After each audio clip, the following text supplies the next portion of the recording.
Ar kvėpuoti tik per nosį? Aš neturiu omeny, kad čia reikia kažkaip specialiai kvėpuoti. Jūs kuomet plaunat indus, gal jūs kvėpuojate per nosį, aš nežinau, gal jūs kvėpuojate per burną, gal jūs kažką kitą darote, sėdite už vairo. Aš nežinau, kaip jūs kvėpuojate. Nesvarbu, kaip kvėpuojate, svarbu, kad jūs jaučiate savo kvėpavimą. Ir tada panorėsite, jeigu jūs kvėpuojate per nosį, kuomet jūs pajusit savo kvėpavimą, va dabar tiesiog, tik jaučiate, va dabar tiesiog iš naujo, tai paimkite ir dabar pajauskite. Ir pajauskite, ką jūs norit padaryti. Jeigu jūs kvėpuojat per nosį, galbūt jums kyla noras išsižioti ir padaryti tokį švelnų atodūsį. Galbūt jums kyla noras kažkaip kitaip išleisti iškvėpimą arba kitaip įkvėpti. Tai nėra specialus kvėpavimas, tai yra dėmesio buvimas kvėpavime, tarsi ar ne kažkas.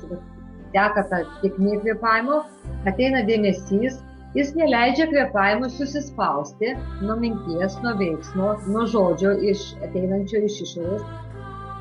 Ir tuomet tas dėmesys būdamas, ką padaro?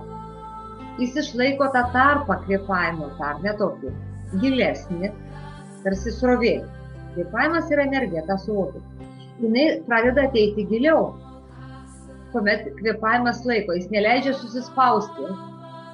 Ir tuomet tas, kas buvo viduje, jisai yra erdvė jam išeiti. Tai yra ta įtampa tam akmenukui nuo širdies ar dar kažkam.